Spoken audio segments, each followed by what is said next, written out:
Teremos agora uma roda de conversa e convidamos para a mediação Cecília Saconato, psicóloga formada pela USP, especialista em psicologia perinatal e parental, especialista em luto, mestranda em psicologia pela UFO, integrante e cofundadora da Casa Manacá.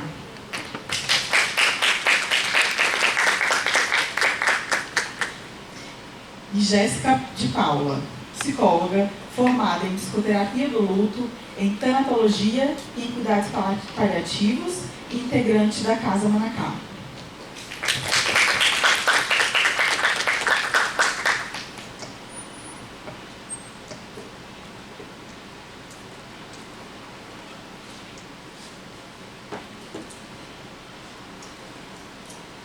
Bom dia, todo mundo respirou um pouquinho depois do documentário.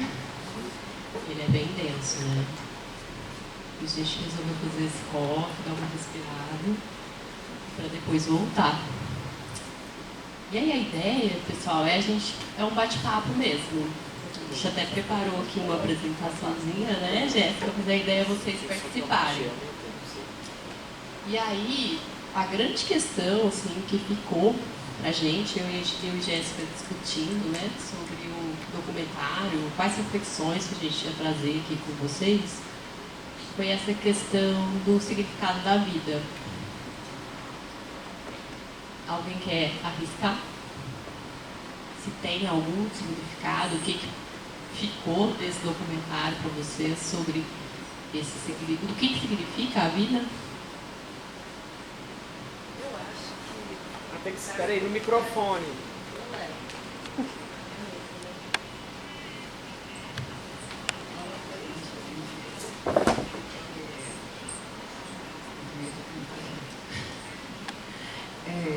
Em relação ao documentário, para mim ficou que é muito singular. Né? Cada sujeito ele processa de uma forma, entende de uma forma bem, né, peculiar, né? Teve aquela que decidiu abortar, teve aquela que decidiu parir, né, e decidiu esperar que a criança vivesse. Assim, as nuances são enormes, então eu acho que o sentido da vida ele pode ser mesmo muito singular, depende do indivíduo.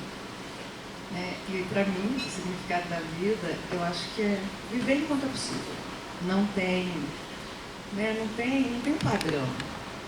E é isso, vai depender mesmo de cada um, de como ele vê a vida, como ele vê a morte. E falando de vida, falar de morte, falar de vida, né?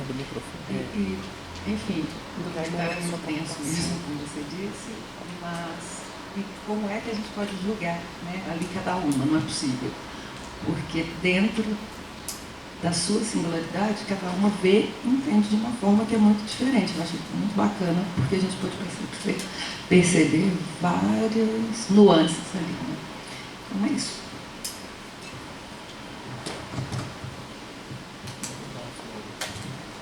Obrigada, Silvane. Obrigada.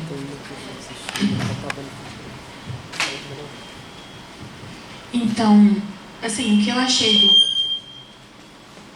do documentário foi muito... Só falar, não, é por causa da transmissão. Eu achei muito importante, assim, se a gente também associar com a história da Natália, que ela falou ontem, porque eu sou estudante de enfermagem, assim, a gente acompanha algumas mulheres que passam por este processo.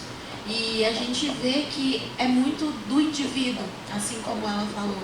Cada uma opta por passar pelo luto da forma que ela vê que é melhor para ela, sabe? Igual a Natália, da dor, ela tirou uma força extraordinária.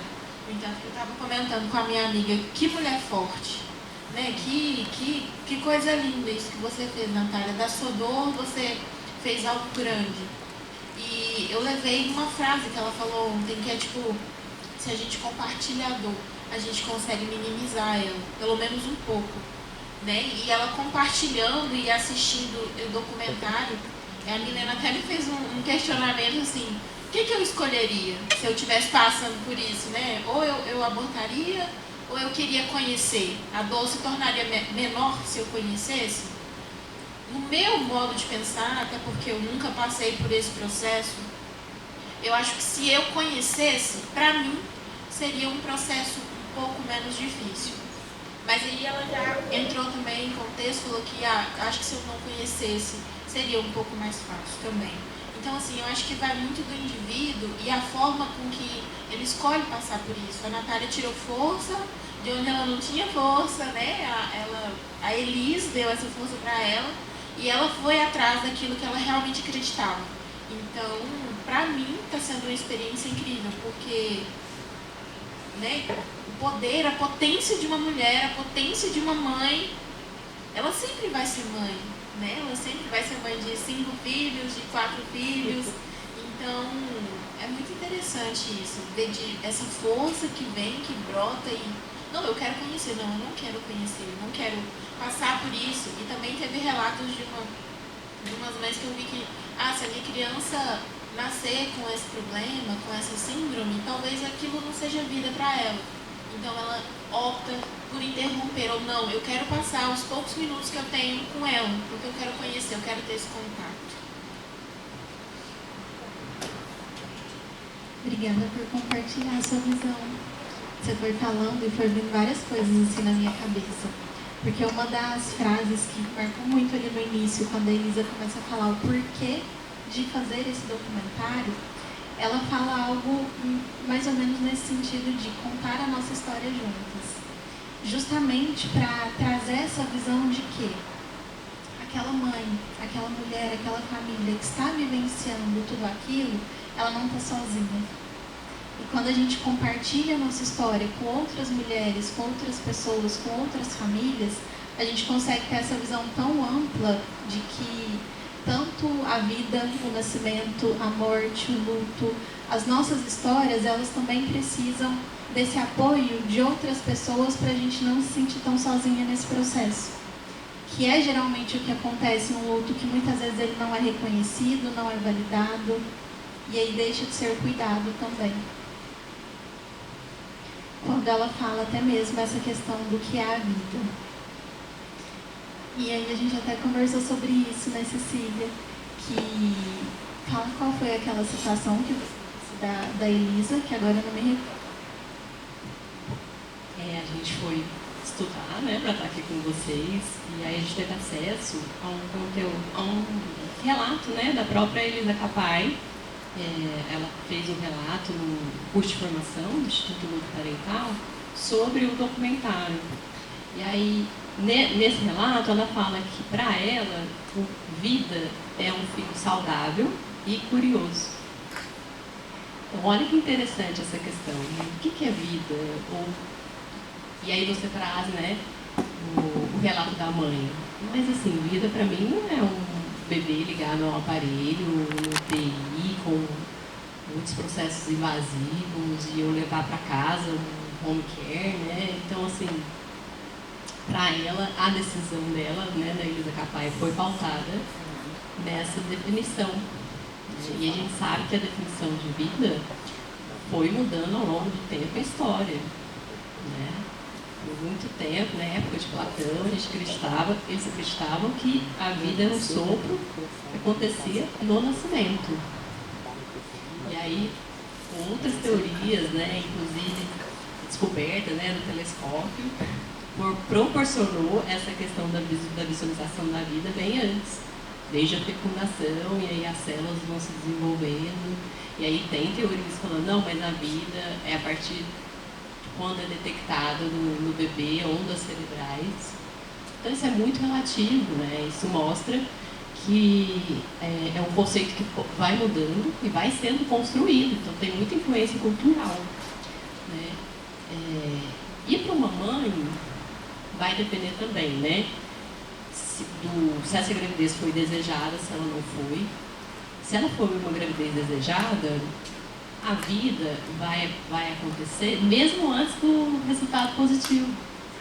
Porque mesmo antes já tem esse desejo da mãe projetando, né? E a gente viu, né, uma das falas de uma das mães que soube do resultado e aí ela já estava pensando em qual escola, né, criança ia frequentar, quais viagens ela ia fazer. Então, olha que rico, né, da gente ampliar esse pensamento. E aí me veio também, né, nessas discussões que eu queria refletir com vocês, ok, a vida acontece desde a fecundação, principalmente, né, na religião do catolicismo. Outras religiões acreditam também na interrupção, né, caso de risco de vida para a mãe.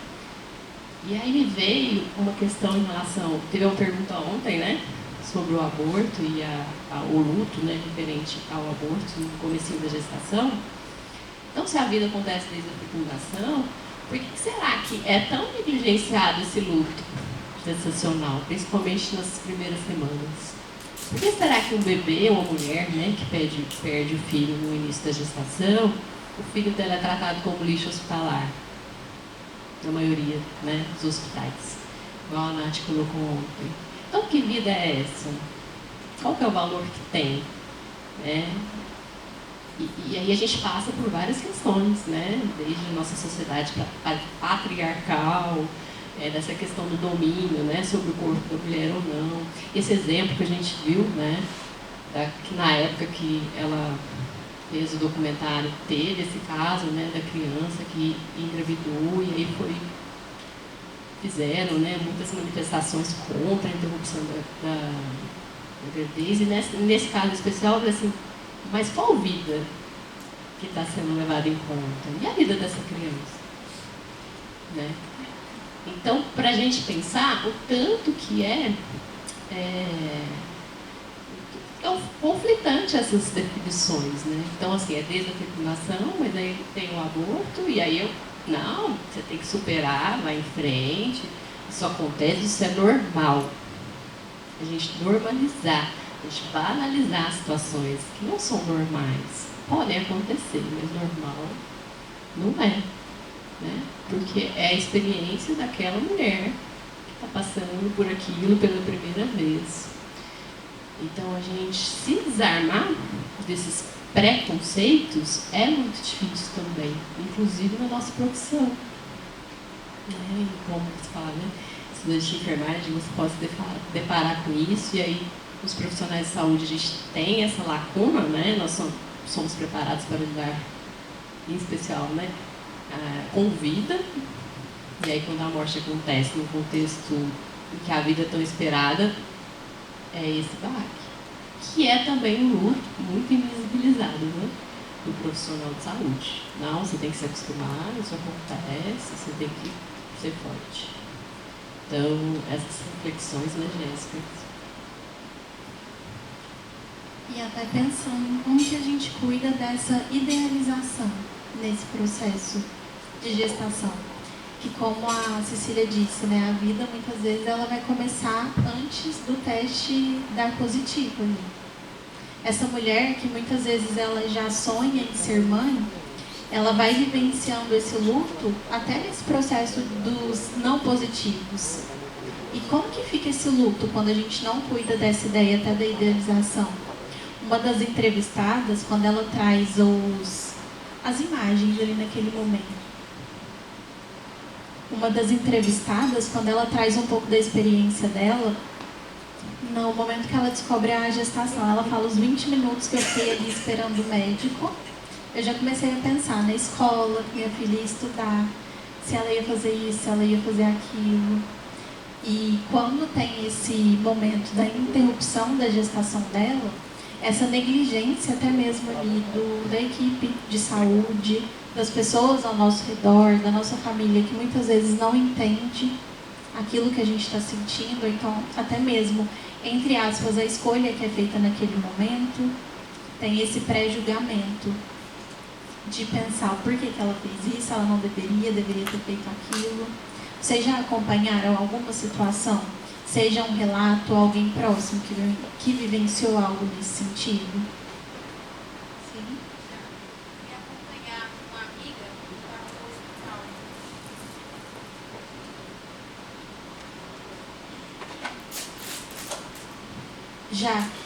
Já presenciei. Eu fui acompanhar uma amiga que estava no hospital. estava em trabalho de parto, prestes a ganhar. E aí, do lado do alojamento dela, tinha uma moça que ela perdeu o neném. Ela foi fazer xixi e o neném dela caiu no vaso. E aí quem acompanhou ela foi a sogra dela. Aí o relato da sogra, porque ela tinha ido para a curetagem, quando a gente começou a conversar, foi de que a mãe pegou o neném dentro do vaso e chegou nela e falou assim: minha filha morreu.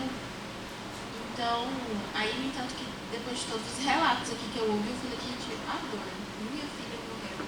E dizendo ela que não preenchia nem a mão dela direito. Então, a minha filha morreu. Aí eu fiquei pensando, né, ela tão pequena, uma criança já com vida, né, a partir da fecundação, e traz um sofrimento tão grande no olhar da mãe, que depois que ela voltou do procedimento, eu olhava para ela assim, a gente podia notar uma tristeza profunda. Ela, de fato, ela estava no luto, que ela tinha passado por aquele processo e que ela não queria ninguém ali julgando ela, mas ela queria ser acolhida pelo filho que ela havia perdido. Obrigada. E ouvindo você, me veio também a fala daquela, esqueci o nome dela, mãe da Sussu.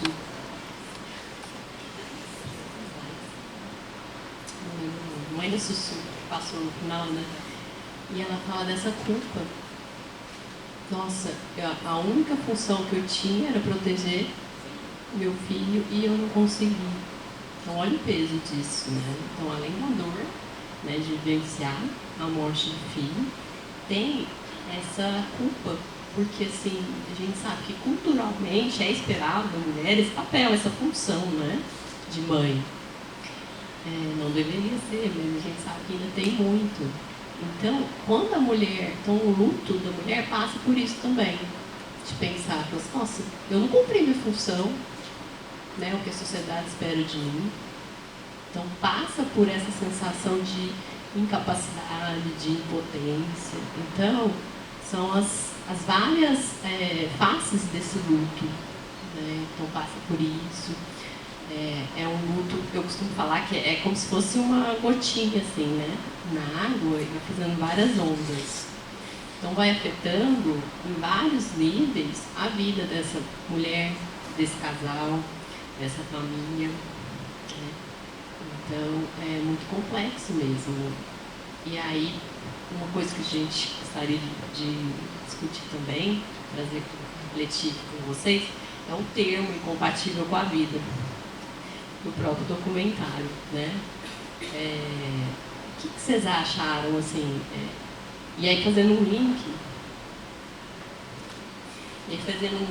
com o que a Nath trouxe ontem, né, da gente refletir o que seria, se é adequado ou não, né, utilizar esse termo. Porque, na verdade, eu vou falar da, né, que você perguntou se já presenciou ou alguma coisa assim. A minha filha tinha 20 anos, morava na Espanha, e ligou dizendo: mãe, tô grávida. E aí foi aquela festa, e começamos a preparar aqui uma organização, filmar para filmar, enviar para eles e tal. E no mesmo dia, nós estávamos organizando e falando com ela ao mesmo tempo. E aí ela, tô com dor, então vai ao hospital. E aí ela foi ao hospital. E isso estava o quê? Sei lá, devia ter 4 semanas, sei lá, no máximo 5. E chegando no hospital, ela foi internada com urgência. E eu percebia que tinha alguma coisa que estava muito errada. Aí peguei um avião, fui para ali urgente. Cheguei no dia seguinte e ela não podia comer. Ela já tinha passado pela cirurgia, já tinha uma cesárea ali, ela tinha 20 anos. E pode comer, não pode comer, ficamos 15 dias no hospital, um acolhimento bem legal, bacana, mas ninguém falava nada. E ela, meu bebê tá bem, meu bebê. E é muito estranho, porque eu já era, né, uma adulta, E eu não tinha muita reação para aquilo. E pronto, ela ficou praticamente 10 dias sem comer. Quando você vai sair do hospital é que você tem todos os esclarecimentos. Aí o diretor do hospital te leva para uma sala, conversa com você e desenha, né? Conta tudo o que ocorreu. Ela teve uma gravidez ectópica, ela teve hemorragia, por isso que ela não podia comer, né? Porque a qualquer momento podia ter algum evento, não é, inesperado. Enfim, a gente foi para casa e nós ficamos literalmente em luto os 2 meses, mas um escondendo do outro. O marido não chorava perto, eu não chorava perto, ela não chorava e todo mundo sofria, cada um num canto. E foi horrível, assim, foi uma coisa horrível mesmo, assim. Mas a gente não via aquilo como luto. Porque essa coisa, né, é só uma gravidez no comecinho. E aí depois, quando você vai estudando, hoje eu sou psicóloga, sou especialista em luto, e aí você vai vendo, falando, gente, aquilo foi um luto, aquilo foi uma dor muito doída, e que nós nos acolhemos, mas de uma forma muito discreta, não é? Não vamos sofrer juntos, porque não é necessário, não tem que chorar, não tem que... Enfim, depois de quase 2 meses, ok, já estava todo mundo bem. E depois ela teve uma segunda perda, a outra gravidez, aí ela já estava no Brasil, aí ela me ligou, mãe, eu acho que eu estou grávida, mas não fala para ninguém que eu estou indo para o hospital para ver se está tudo ok. Aí ela liga do hospital, mãe, outra vez na ectópica. Aí, esse a gente nem porque foi tirado imediato, tá? Enfim, foi horrível e eu acho que essas consequências até hoje, 15 anos depois, quase 20 anos, sei lá, elas ainda estão ali na minha filha. De um luto não vivido, de um luto não acolhido, de um luto não reconhecido. E eu acho que até hoje reverbera nela esses 2 lutos e que ela também é resistente ao cuidado, resistente ao acolhimento. E aí ela fez a inseminação, tem uma filha de 9 anos hoje, que eu vejo ela trazendo toda essa dor para essa filha.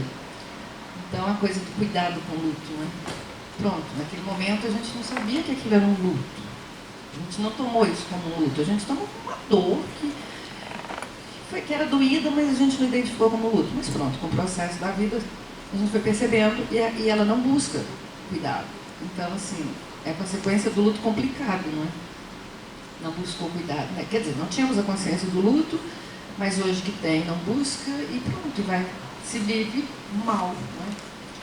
Então, assim, é muito triste, assim, não ser reconhecido, né? Você falou, por que está com 1 mês? É meu filho.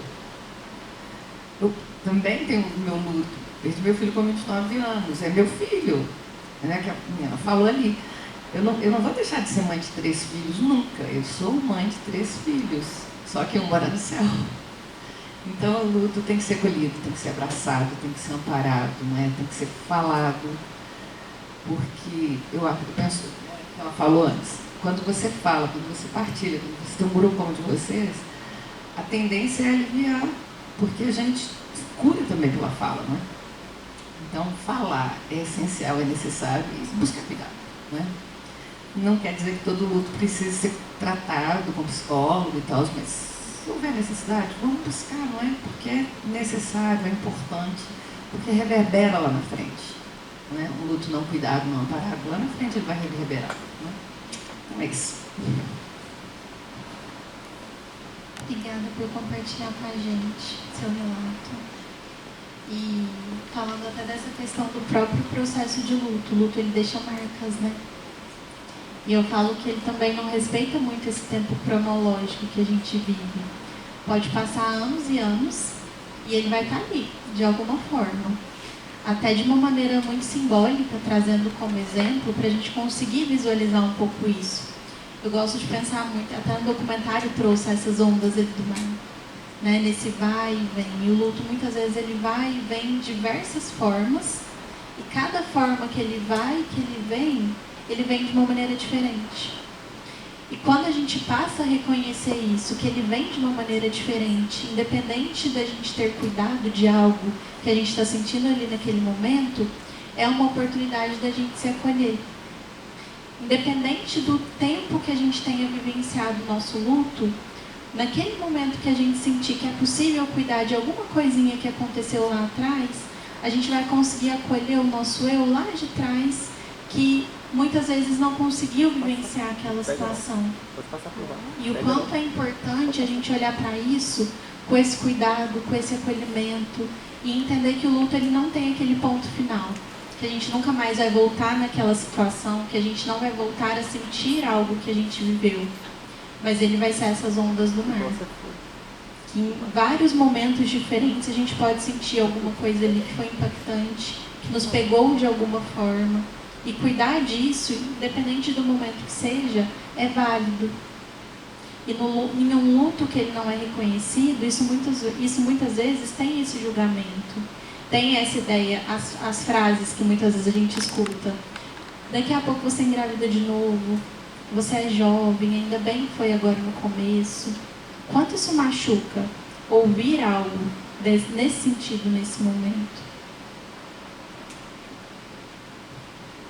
Eu sinto muito pelas suas perdas. Às vezes é o que a gente precisa ouvir, né?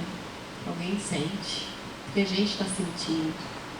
Mas aí, e isso é uma questão, outra consequência, né, que a Jéssica está falando, da falta de validação desse luto, é a falta da pessoa procurar ajuda, né, é a falta de existir políticas públicas voltadas, né, para a humanização do luto. E é isso, não tem prazo de validade, né.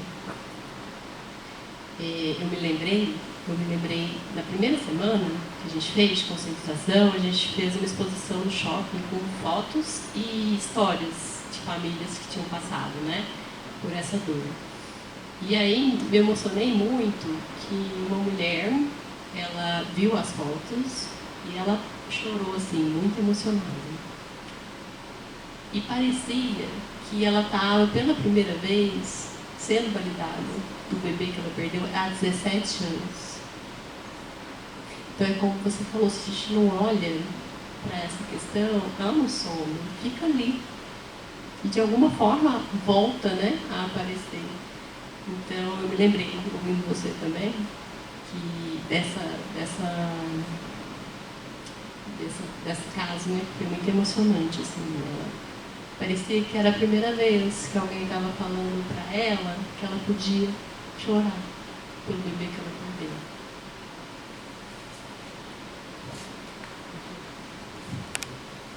Oi, eu queria só fazer um comentário a respeito dos companheiros, sabe?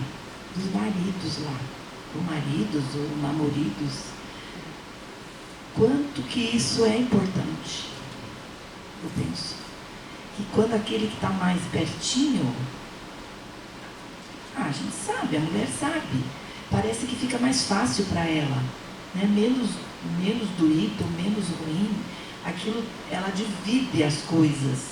Então eu acho assim que a figura masculina,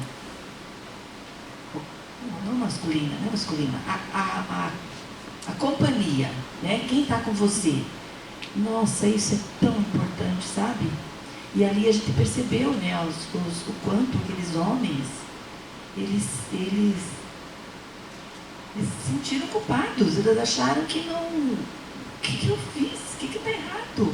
Um lá, 6 meses depois, caiu no choro. E disse, meu Deus, olha o que aconteceu, se sentindo culpado. Coisa que acho que a mulher traz tudo para ela, né? E as dificuldades que as mulheres têm para lidar com isso mesmo. E é muito difícil, a gente vê que é muito, muito, muito assim. Então, quando a gente tem a oportunidade de estar aqui, ouvindo vocês falar, contando experiências, contando coisas para nós, a gente viu tudo aquilo ali, se de repente chegar alguma coisa, você pelo menos vai dizer assim, peraí, eu sei o que eu vou te ajudar. Eu sei para onde que eu mando, eu sei um telefone, eu sei uma pessoa. Não, peraí, fica calmo, fique tranquilo que nós vamos dar jeito. Porque se a gente não está aqui para escutar isso, para ver isso, eu estava muito curiosa para ver esse filme. Muito, muito, mas eu não conseguia acessar. Eu ia nos lugares e não conseguia. E eu disse, gente, olha só que coisa mais interessante. E nos possibilita, a qualquer um de nós aqui, as meninas da enfermagem, eu sei, eu sou técnico de enfermagem antes de ser psicóloga. Então, eu trabalhei em hospital. E a gente está ali, ó, e você tem que dizer as coisas. E se você não tem acesso e não sabe, ai, pelo menos a humildade dizer assim, gente, eu não sei, mas eu vou procurar agora para você. Não se mexa, fica aqui. Entendeu? Para ir fazer com que aquilo aconteça. Eu achei assim, parece que eu fui... Ai, para mim foi assim uma coisa muito boa de aprendizado hoje. Eu estou muito feliz de ter ouvido, e ainda vou ouvir mais, né? Vocês vão falar mais? Então eu vou ouvir mais, tá? Mas a figura masculina, o homem, né? Porque o homem, ele é assim, é muito importante. Muito, muito, muito, muito. Obrigada. Qual o seu nome? Eu sou Thaisa Galicioli. Isa, muito obrigada. É pelos seus relatos que nos dá força, nos motiva a fazer eventos como esse, né? Todo mundo emocionado. Todo mundo emocionado. Às vezes a gente ficou triste, né? Nossa, a gente teve tantas inscrições e a gente cai naquela questão que a Nath falou ontem, né? São as pessoas certas que estão aqui. Porque vocês vão fazer a diferença, com certeza, né? Vai se refletindo, né? Na atuação, na questão de valores também, né? Reflexões importantíssimas, né? Que nem a gente está falando aqui. E você trouxe uma questão muito importante, muito negligenciada também, que é o luto do homem. Não pode chorar, tem que ser forte, você tem que apoiar sua companheira, né? Engole o choro, a gente não foi psicoeducado para lidar com tristeza de forma em geral, a maioria de nós, né? E um luto desse, assim, totalmente inesperado, que inverte o que a gente tem de ordem natural da vida, traz isso, né? Então, assim, agora, né? E aí, para o homem, ainda é mais difícil ainda, né? Então, assim, às vezes a gente teve participações, né, de pais nos grupos e foi tão interessante poder ver eles ali falar. Muitos era talvez a única oportunidade que eles tinham de poder chorar, de poder falar, lembrar do filho. E a gente já conectou um pai a outros pais. Então, entrava um pai que estava, nossa, eu quero conversar com algum pai que perdeu também. Então, assim, quero achar algum pai. Porque a mulher compartilha, né? Ela compartilha mais, a mulher. Ela conversa na conta, elas estão contando, e você... Agora o homem, eu não sei se eles fazem isso, acho que eles não fazem isso. De conversar, né? Eles não fazem. E aí, eu acho que também a falta de um ambiente onde ele está seguro. Ele sabe que ali é ali e que ele pode. Os outros vão dizer assim, igualzinho a mim. Igualzinho a mim. Então, nossa, eu pensei que era só eu. Não, é outro também. Então, eu acho que isso, nossa, gente, é muito legal, muito legal. E eu sei que vocês são bem atuantes assim. Eu já vim uma outra vez aqui para ouvir paliativo, que também foi vocês que fizeram, Casa Manacá, e tinha um professor de fora, de paliativo, os cuidados paliativos mesmo. Foi bem interessante, eu gostei muito de ter ouvido. E eu acho assim que todas essas falas, essas conversas, ai gente, a gente sempre leva um negocinho embora. Fica um negocinho que você diz, gente, eu ouvi lá. E ainda mais nós aqui, né? Vocês são da gente, sabe? Isso que é a melhor parte. Vocês são da gente. Falando dessa questão do luto do homem, que muitas vezes, na maioria das vezes, é invisibilizado. Tem uma página que até vou indicar para vocês seguirem, né, acompanharem lá o conteúdo que eles fazem, que é o Luto do Homem, no Instagram, @Luto do Homem. E é justamente a possibilidade da gente colocar isso para mais pessoas acompanharem essas informações, terem essa indicação, essa rede de apoio. E aí a gente chega no assunto que eu gosto de falar muito, que é rede de apoio. O quão é importante a gente ter rede de apoio, porque muitas vezes, como você disse, Thaisa, chega ali no hospital e pode ser que não tenha esse suporte. Mas se tiver alguém com essa sensibilidade, com esse olhar, que é algo muito único, e pensar, como que eu posso orientar essa pessoa que está vivendo isso? Como que eu posso, talvez, passar ali alguma palavra para essa família, buscar orientação, buscar esse cuidado?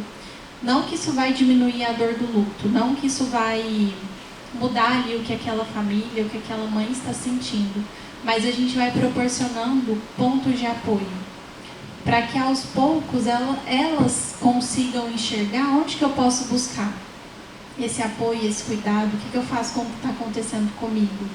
Que naquele momento pode estar tudo muito confuso, mas depois as coisas também vão surgindo. Cada momento isso vai aparecendo de alguma forma. Nath, quer falar?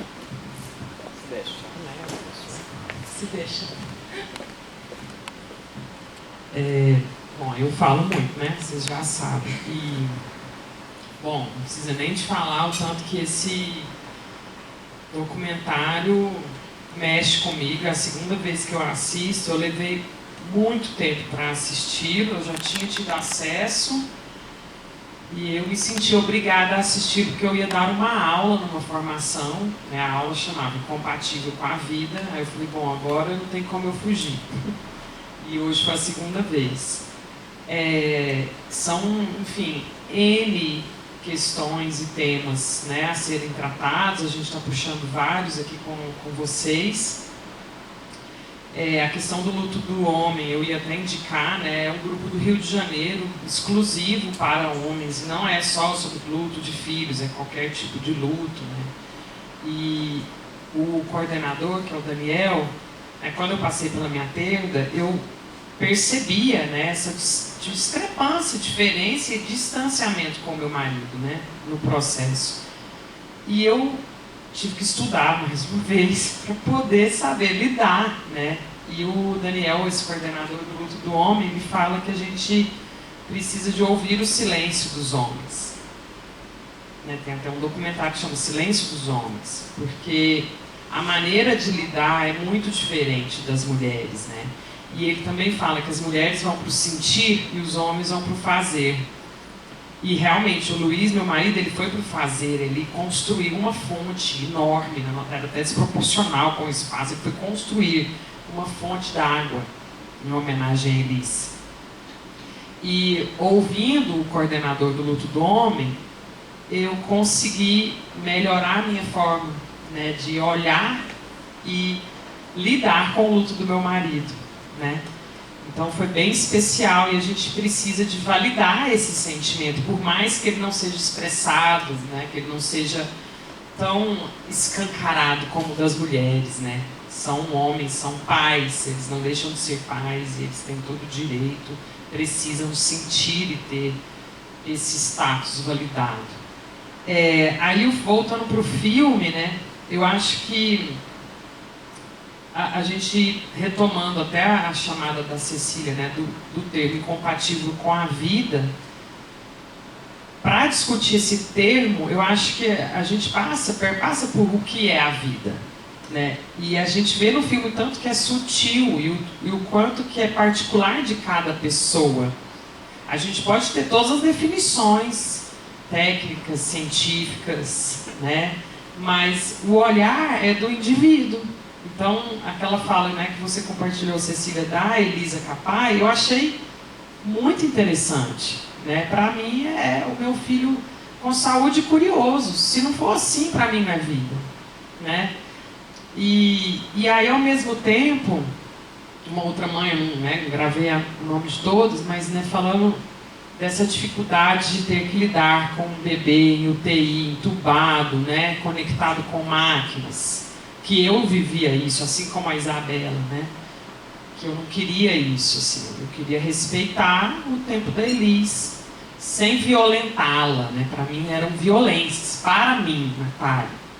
Mas aí, né, ainda fazendo um link com a exposição fotográfica, que eu também me recordei, foi um momento muito único na história da Casa Manacá, porque a gente fez essa exposição, foi super difícil, a gente conseguiu espaço no shopping, né, o Center Shopping, maior circulação da cidade, e aí falaram, beleza, é a semana do Dia das Crianças, né, a gente sempre esbarra, Dia das Crianças, Outubro Rosa, quase uma competição, né. Como assim, Dia das Crianças vai ter morte nos corredores do shopping? E aí a gente conseguiu, né, tinham fotos diversas. E aí eles falaram, não, a gente libera, mas vocês vão ter que estar lá. Aí de princípio a nossa equipe, putz, né, como assim, né? Ficar lá de plantão, achamos, né, lembra? Foi ruim, mas depois a gente fez uma escala, a gente se desdobrou, pandemia, né, todo mundo com medo, era 2021. Aí depois a gente viu tanto que foi especial estarmos lá. Né, de plantão, então a gente tinha plantão, eu fico de tal até hora, né, de 10 às 10, durante uma semana, né, porque a gente foi trocando com as pessoas que passavam por lá, que tinham vivido, que tinham, tanto elas próprias quanto familiares, conhecidos, e aí teve uma história também que me marcou muito nesse contexto do que é a vida, né, que era uma família que também tinha tido um bebê com síndrome de Patal, viu lá, né, e começou a compartilhar que a bebê deles, não vou me lembrar exatamente, mas viveu na UTI, entubada, conectada, com todos aqueles paramentos por uns 3 meses. E eles, numa gratidão por esses 3 meses. E eles dizendo, nossa, foi a bênção na nossa vida, nossa filha, infelizmente não vou lembrar o nome, mas a nossa filha viveu esses 3 meses com a gente, e eu ouvindo e aprendendo. Porque é de cada um. Então, para aquela família, as intervenções médicas eram importantes, eram essenciais, foram essenciais, e para eles está ótimo, né? Não ótimo, que perdeu o filho, mas enfim, né? Teve esse tempo. E aí eu falei que falava muito, mas só a última coisa que eu quero que vocês abordem também, que é a Elisa Capai teve a vivência dela em Portugal. E no final coloca lá os dados em relação à morte materna, a questão da liberação do aborto, né, legal. E aqui a situação é muito diferente. Então, isso eu já refleti muito, né? E depois da vivência com a Elise, eu comecei a receber muitos contatos de mulheres que estavam passando por situações similares de diagnósticos graves, né? E aí é um compartilhar muito rico, e algumas optaram pela interrupção, né? Tiveram algumas que realmente aconteceu, outras não houve tempo hábil, outras não teve uma liberação de processo. Então, o viver a interrupção de uma gestação no Brasil é muito distante dessa realidade, porque existe assim um tabu gigantesco, uma série de crenças, né, dos profissionais de saúde que às vezes não vão acolher aquela família, muitas vezes não vão acolher, vão ser tratados com violência, igual que ela falou, olha, se você não tivesse sua papelada, eu ia te cuidar, mas você ia sair daqui presa. Como que você ouve isso numa situação dessa?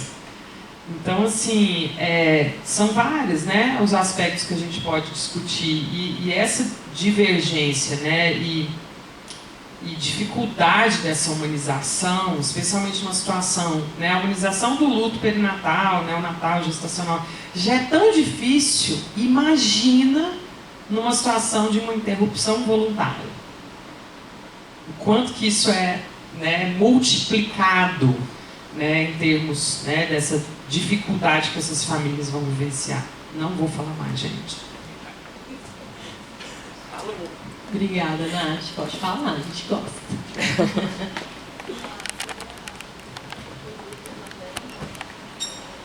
Só complementando a fala da Nath, eu acho que esse documentário é uma pedrada nesse sentido, né? A gente se dá conta que não é igual para todo mundo vivenciar essa experiência em questões econômicas mesmo. Né? Então, assim, a gente viu a discrepância de atendimento para a mãe da Sussu, né, que eu esqueci o nome, e para as outras, né, de Portugal, ou mesmo uma que tinha, né, a condição, e mesmo assim ouviu que se não tivesse a papelada ia sair de lá algemada. Então, assim, isso é cuidar da vida? Né? Então, assim, para a gente pensar mesmo, né? Qual vida que é tão importante assim? Justamente isso, né? O luto, ele tem classe social, raça. Boa tarde a todos. Gostaria de agradecer imensamente ao Grupo Manacá por nos trazer um universo que nós desconhecemos, trazendo humanidade, trazendo sensibilidade a muitos corações aqui presentes e a tantos outros, né, que estão aí nos escutando na rede social.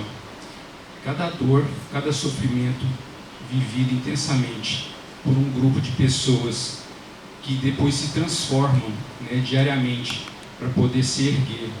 E essas bases acabam sendo ainda maiores em um profundo amor que cada um acaba carregando no seu coração e dando uma nova existência em suas vidas.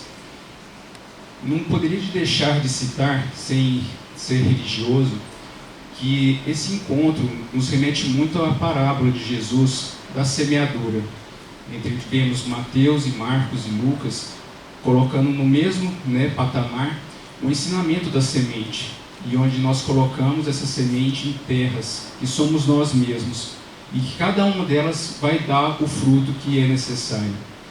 E sabendo que a evolução não dá saltos, deixemos sempre em mente que cada dia que podemos estar trazendo à humanidade o conhecimento, né, dessas questões que são tão adversas à humanidade, podendo alimentar o conhecimento e trazer humanidade e esperança para uma possível transformação da humanidade como um todo.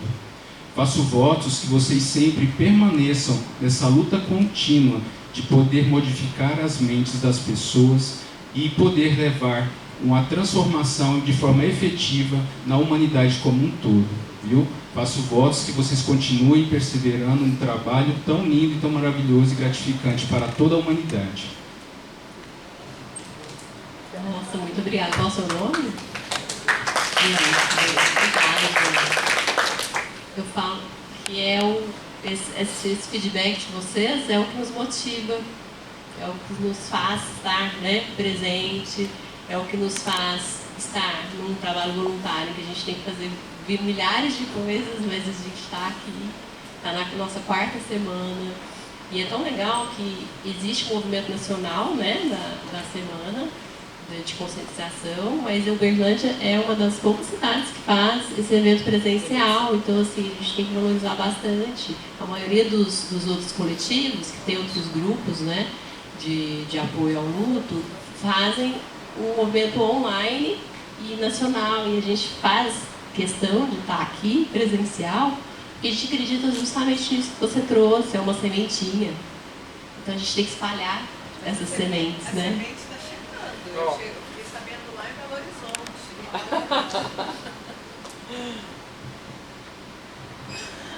A semente está chegando. Eu fui num evento com o juiz da Vara da Infância e da Juventude daqui, de Uberlândia, e no intervalo eu fui conversar com ele. E aí a gente estava falando sobre a minha especialização, né? E aí ele chamou um auxiliar dele, olha, ela vai te falar coisas. Aí ela, você conhece a Casa Manacá? Eu falei, não. Você precisa conhecer. Daí ela me mandou o convite do evento. Aí eu falei para o meu marido, eu preciso ir. Ele vai ser importante, vai ser muito importante. E não consegui chegar ontem porque eu perdi o ônibus das 6 da manhã em Belo Horizonte, mas fiquei muito triste. Mas estou muito feliz, ou seja, assim, claro que eu vou levar vocês para o Belo Horizonte, então vocês estão germinando, e essa é a ideia, e é maravilhoso, é lindo, estou muito emocionada. Muito, muito obrigada.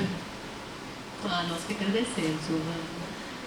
Que bom. E é isso, a gente foi disseminando, né? Ouvindo você, eu fiquei pensando assim, de onde será que veio, né? Eu lembrei do meu esposo, que trabalha, né, na área judiciária, falei assim, você divulga e ele deve ter soltado, né, a divulgação da semana. Mas é isso, é uma mobilização que a gente depende das políticas públicas, né? E a gente luta para que isso mude, mas começa por nós a mudança.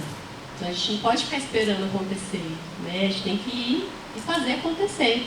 Então essa é uma dos principais motivos da gente estar aqui. Né? Obrigada, viu?